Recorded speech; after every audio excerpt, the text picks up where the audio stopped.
Hi there, and welcome. I want to tell you a really, really old and wise story today. It's about a secret that was shared between two very good friends.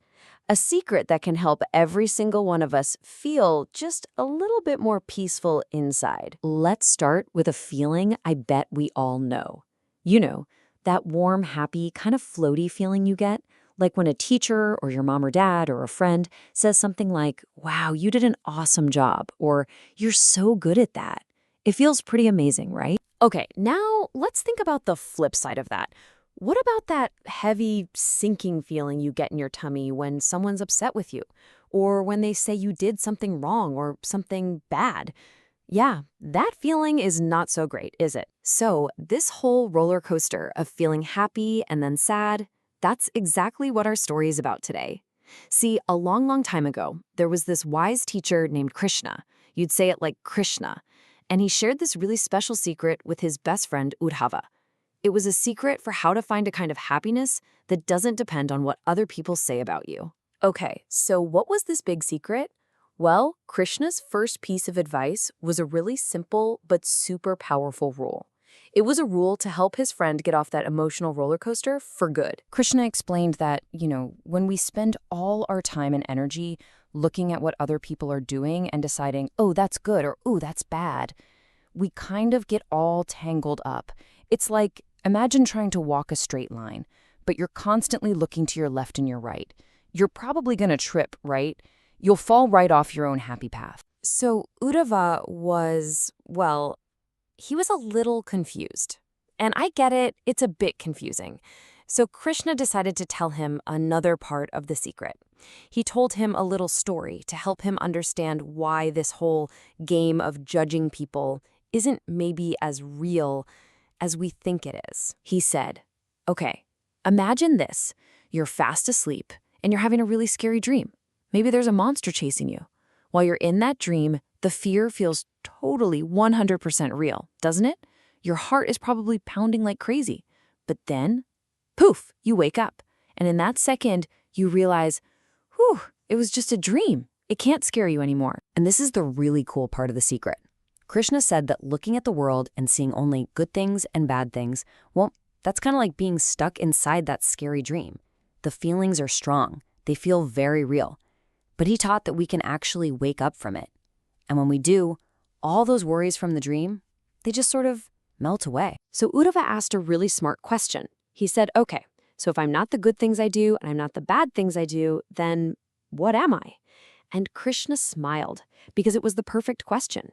And he started to explain what the real you is really like. He used a special word for it. The word is Atman. It's pronounced Atman. And the Atman, that's the real you. It's like having a bright, warm, peaceful little light that is always shining inside you. It never changes. It doesn't get scared. It doesn't get all puffed up when someone says something nice. It's just you, the calm, peaceful, real you. And Krishna had this really beautiful picture to explain it. He said to think of all those feelings, happy, sad, angry, as just clouds. And you're the sun.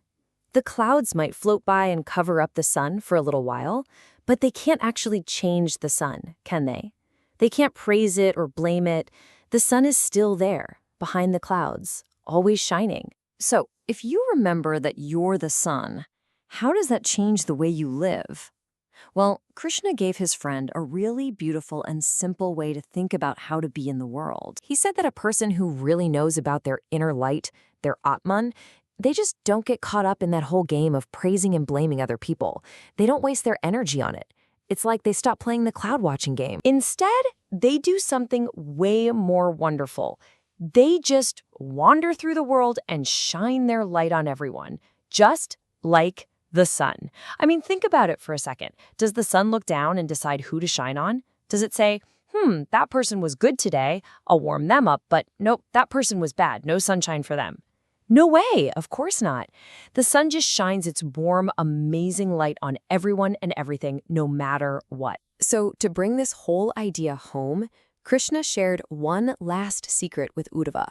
It was another simple little story, but it was designed to help him see the entire world and everyone in it in a totally new and beautiful way. First, Krishna said, I want you to imagine a simple lump of gold, just a shining, pure piece of gold. Now, imagine a goldsmith takes that exact same piece of gold and very carefully they shape it into a beautiful, delicate ring. Or maybe, he said, they take that same gold and they shape it into a long, shiny necklace. Okay, so now you've got a ring and a necklace. They look pretty different, don't they? They have different shapes, different names, they do different things. But what are they both really made of deep down inside? That's right, it's all still gold. And Krishna explained that this is the final secret. Even though the ring and the necklace look different, they are made of the exact same precious stuff. And that gold, well, that's the Atman. It's that shining inner light inside all of us. We might all look different on the outside, like rings and necklaces, but deep down we are all made of the same precious gold. We're all connected by that light. So, what are the big lessons from this amazing story? Well, first, remember that getting all caught up in good and bad is just like being in a dream. Second, remember that you are the sun and your feelings, they're just clouds passing by. And because you're the sun, you can try to shine on everyone without judging. And last, try to see the gold, that beautiful inner light that connects every single one of us. And so that leaves us with one last little question to think about. Knowing that you have this bright, peaceful sun shining inside you, and that everyone else does too. How are you going to choose to be like the sun today? How will you shine your light?